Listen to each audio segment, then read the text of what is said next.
नमस्कार। आकाशवाणी के साप्ताहिक कार्यक्रम प्रादेशिक समाचार दर्शन में आपका स्वागत है। मैं हूं राशिद अहमद खान। हमारे इस खास कार्यक्रम में हम लेकर आते हैं विभिन्न जिलों की समसामयिक गतिविधियों पर विशेष रिपोर्ट। तो शुरू करते हैं आज का अंक।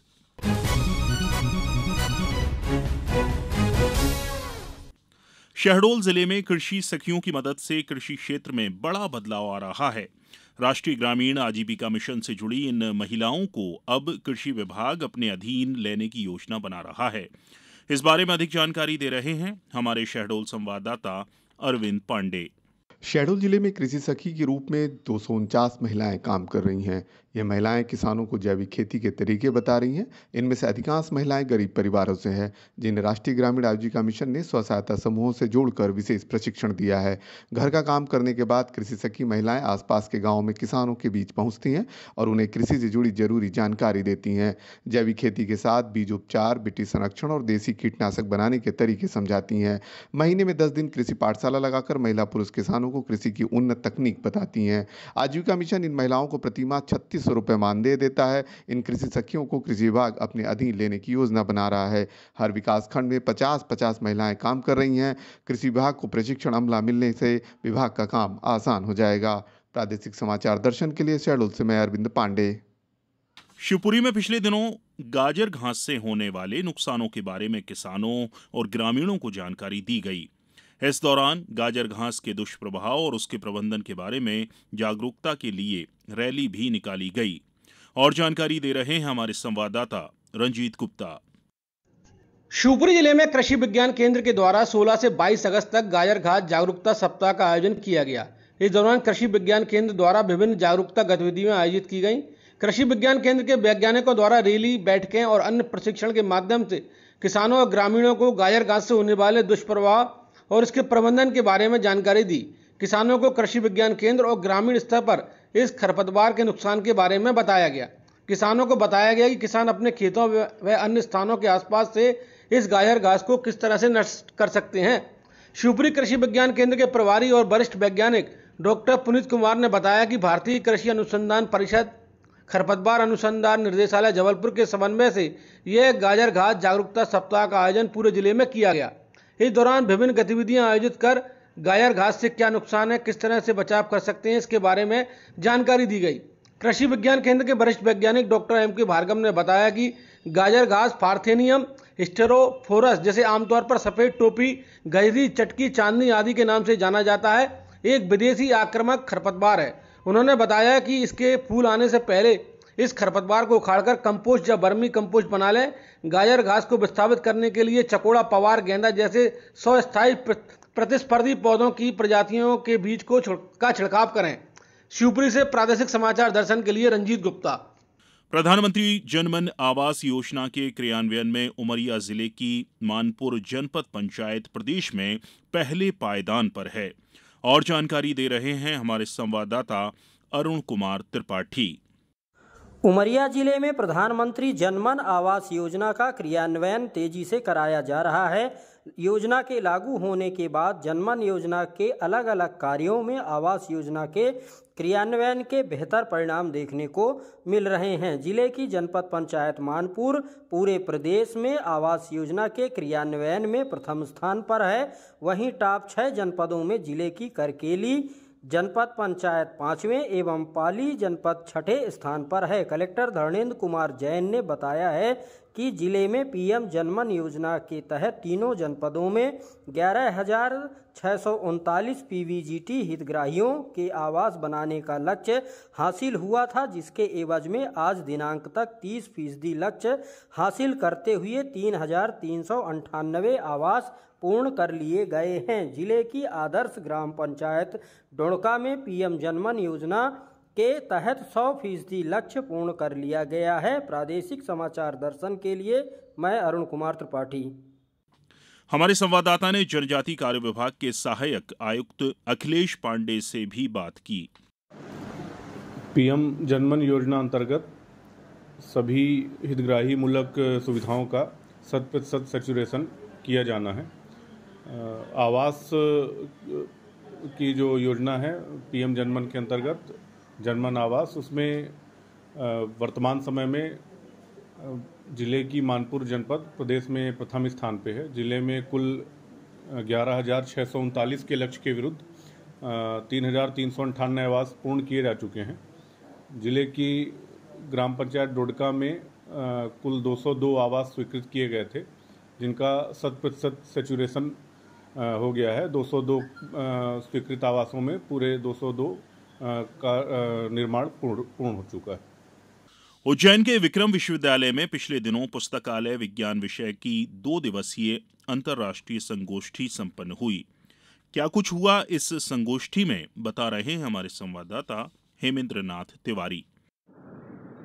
विक्रम विश्वविद्यालय उज्जैन में पुस्तकालय विज्ञान विषय की अंतर्राष्ट्रीय 2 दिवसीय संगोष्ठी हाल ही में संपन्न हुई। इस संगोष्ठी का शुभारंभ प्रदेश के यशस्वी मुख्यमंत्री डॉक्टर मोहन यादव ने करते हुए कहा कि मानव इतिहास की सबसे मूल्यवान संपदा पुस्तकालय है। प्राचीन ग्रंथों के माध्यम से भारत की सांस्कृतिक विशेषताएं और ज्ञान परंपरा दूर दूर तक पहुंच रही है। संगोष्ठी के समापन अवसर पर कुलगुरु प्रोफेसर अखिलेश कुमार पांडेय ने कहा कि ग्रंथालय विज्ञान में नई संभावनाएं सामने आ रही हैं। 6 सत्रों में संपन्न हुई इस संगोष्ठी में देश विदेश से आए विद्वानों और छात्रों ने अपने शोध पत्रों का प्रस्तुतिकरण किया।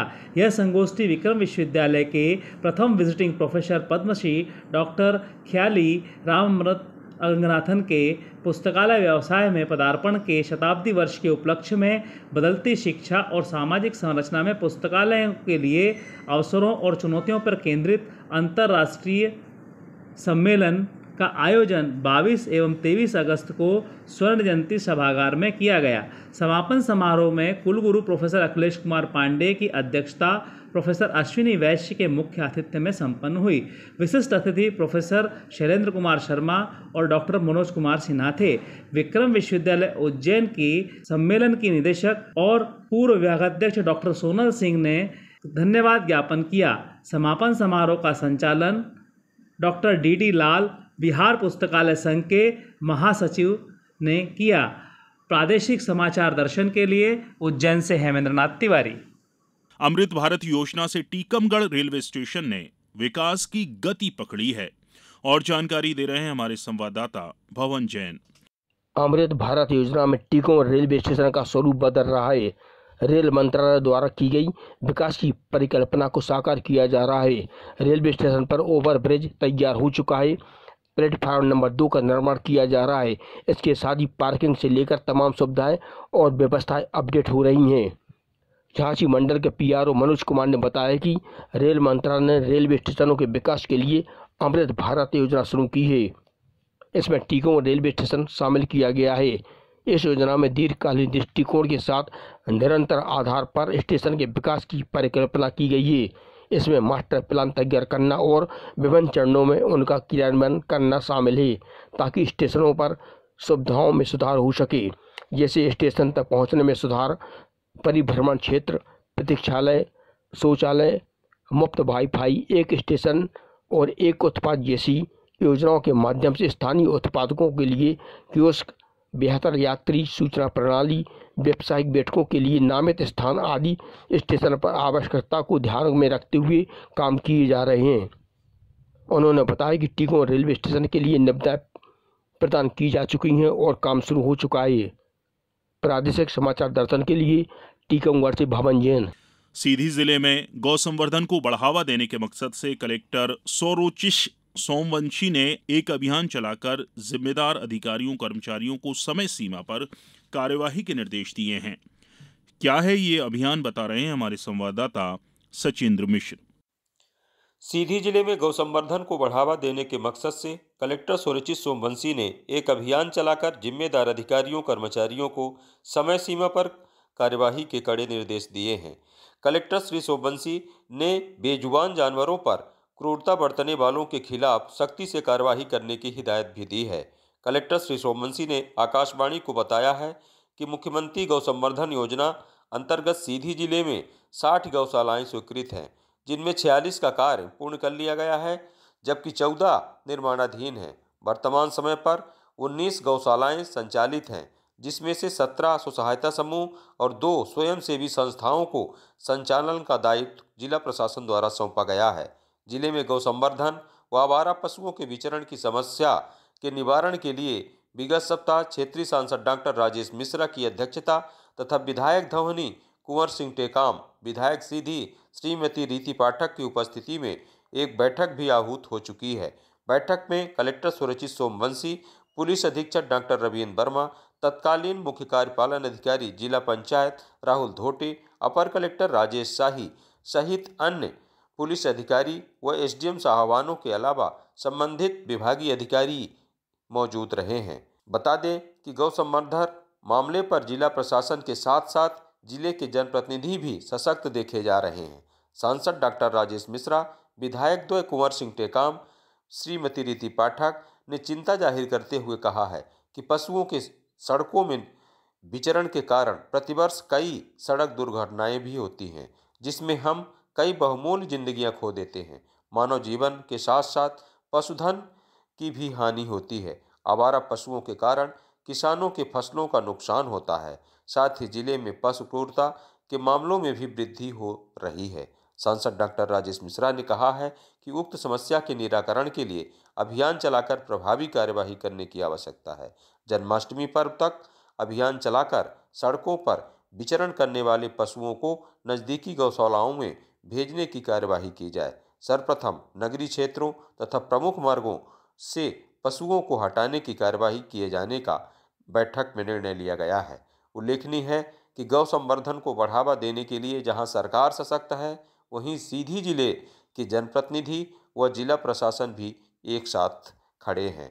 जब इस तरह के मामलों में सभी जिम्मेदार एक साथ खड़े मिलते हैं, कंधे से कंधे मिलाने के लिए मिशन चलाकर आगे रहते हैं, तो वाकई मिशन कामयाब होता है। हालांकि आज जरूरत है बेजुबानों पर हो रही क्रूरता पर अंकुश लगाने की, जरूरत है गौ संवर्धन को बढ़ावा देने की, जरूरत है ग्रामीण क्षेत्रों में चिन्हित चरनोई भूमि को संरक्षित करने की।